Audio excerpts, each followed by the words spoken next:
Afghanistan. Major yagira ihungabana muri Afghanistan. Uyu musenzi byitwa ko ashobora kwahibye diama ise wabo yajyaga yiba diama akajyana mu Bubiligi mu buryo butemewe. Na Karoyimu kari gari kuri ya nyubako ngo kari agasemuzi ka Major muri Afghanistan agasezeranya ko nikajya kamukorera azana umuryango wako mu Bwongereza London. Raleigh spent a year there. Kalarisi yamaze umwaka ari mu bucukuzi bw'amabuye y'agaciro. Out a UK border stop for question. Kuva mufunga imipaka yose Major 30 atagira ahanajya naka gasore Karoyimu katagiraho kajya bavuze gufunga imipaka. Kume Major nayo nibandi 30 yasafata cyabakanga bafunga imipaka cy'ikirere uwo yarenze igihugu. Kumbe dore wa muniga Kalarisi ngo yabaye akora mu bucukuzi bw'amabuye y'agaciro bari ngo arafite swabo ngo ajyaga aforoda amabuye mu Bubiligi. Booked a flight to Marrakesh.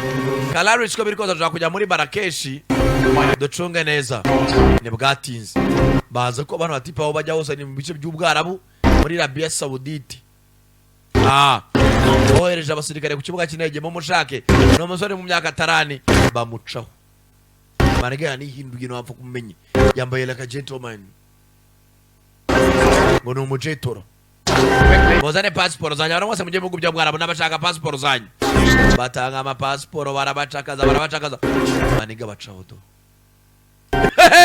Muri confidence ni ikintu cyiza muri zagire confidence.